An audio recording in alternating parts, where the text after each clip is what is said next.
Assalamualaikum warahmatullahi wabarakatuh. Salam sehat dan sejahtera. Desa Rawajaya. Desa ini menyimpan misteri kisah mistis yang sering diceritakan oleh orang tuanya saat meninabobokan anaknya. Cerita mistis tabuhan dengan gendingan dan nyanyian Jawa yang hingga kini masih hangat dalam perbincangan atau perdopokan saat ngumpul di pos ronda. Mari kita saksikan kisah tabuhan mistis banjir melanda Desa Rawajaya saat ini. Dan jangan lupa subscribe, like, dan komennya.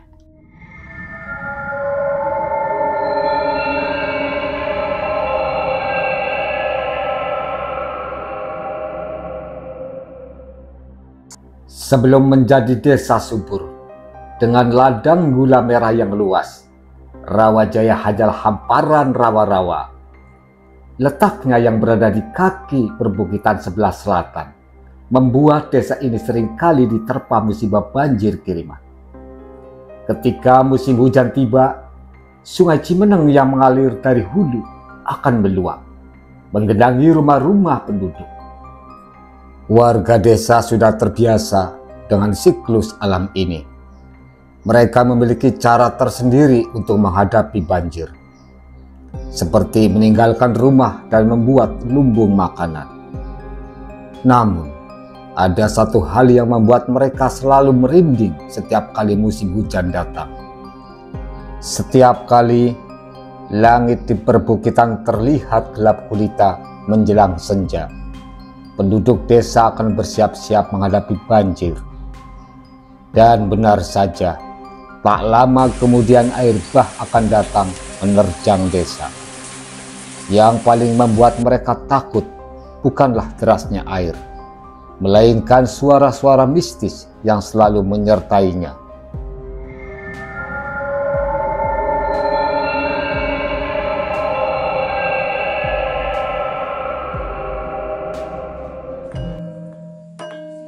Di tengah gemercik air hujan dan gemuruh air sungai, terdengarlah suara tabuhan gendingan yang sayup-sayup. Iringan suara gendingan itu semakin jelas ketika malam semakin larut. Suara kidung Jawa yang merdu namun terasa mencekam ikut mengiringinya. Suara-suara itu seolah memanggil-manggil dari kegelapan. Banyak orang yang percaya bahwa suara-suara mistis itu berasal dari makhluk halus yang menunggu Sungai Cimeneng. Konon, makhluk halus itu senang sekali bermain-main dengan air dan sering muncul ketika banjir datang. Ada juga yang mengatakan bahwa suara-suara itu adalah pertanda akan datangnya bencana yang lebih besar.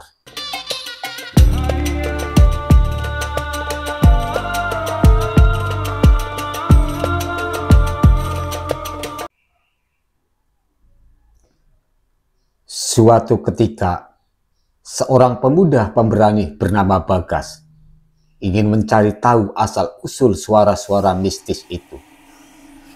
Saat banjir datang, ia nekat menyusuri Sungai Cimeneng dengan perahu kecilnya. Ia terus mendayung perahunya hingga jauh ke dalam hutan. Semakin jauh ia masuk, suara tabuhan rebana dan kidung Jawa semakin jelas terdengar. Hingga akhirnya ia sampai ke tempat itu. Di tempat itu ia melihat cahaya remang-remang dan mendengar suara gamelan yang merdu.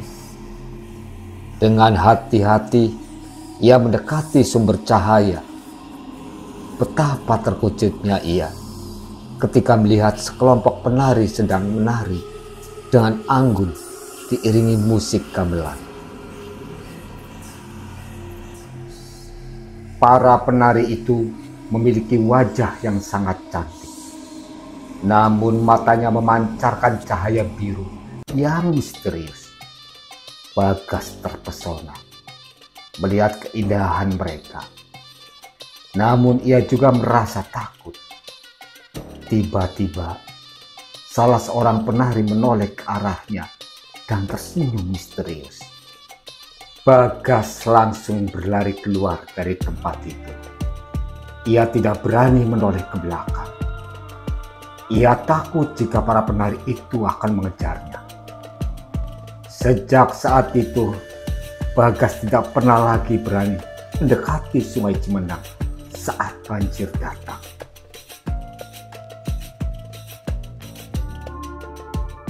Setiap kali banjir melanda Rawajaya,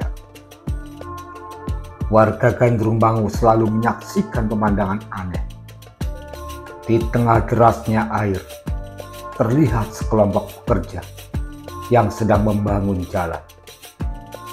Mereka bekerja dengan semangat. Tubuh mereka diselimuti cahaya terang yang menyilaukan. Ketika pagi tiba, cahaya itu menghilang, dan yang tersisa hanyalah genangan air banjir.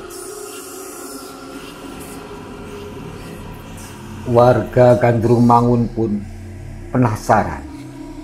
Mereka mencoba mendekati Rawajaya saat banjir surut, berharap menemukan jejak para pekerja misterius itu.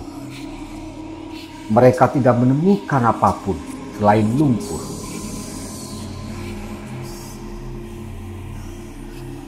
Seorang pemuda bernama Arya yang tertarik dengan cerita rakyat mulai menyelidiki fenomena itu.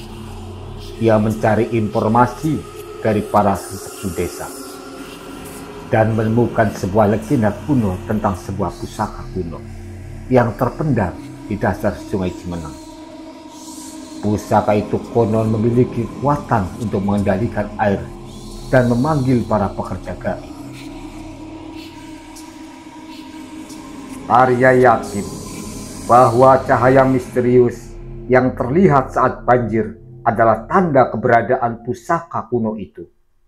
Ia bersama beberapa temannya memutuskan untuk menyelam ke dasar Sungai Cimenang untuk mencari pusaka itu. Petualangan mereka tidak semudah yang mereka bayangkan. Mereka harus menghadapi berbagai rintangan dan bahaya, termasuk makhluk halus penunggu sungai. Kegagalan sebelumnya tak lantas memadamkan semangat Arya dalam mencari benda pusaka kuno di Kali Cimenang. Kali ini ia memilih jalan spiritual. 40 hari ia berpuasa dan bersemedi di tempat sakral Penembahan Sitinggil. Tubuhnya ringkih, wajahnya menua, namun semangatnya tetap membara. Dengan langkah gontai, Arya kembali ke tempat yang diyakini sebagai pusat suara tabuhan mistis. Yang ia temui bukanlah keheningan mistis, melainkan pesta meriah. Sepasang pengantin anak seorang tokoh menyambutnya dengan hangat. Seorang wanita cantik menarik lengan Arya, mengajaknya menari dan menjamu makanan istimewa. Nyemek kakap dan pepes telur ikan belanak, hidangan yang menggoda. Di tengah pesta, Arya tertidur pulas. Ketika terbangun, ia berada di tepi Kali Cimenang. Tubuhnya penuh lumpur. Seorang petani yang sedang mencari kerang terkejut melihatnya. Terima kasih Anda telah menonton cerita banjir dan tabuhan mistis Desa Rawajaya. Untuk mendukung channel Halilintar Cilacap, jangan lupa subscribe, like, dan komennya. Assalamualaikum, sampai jumpa lagi.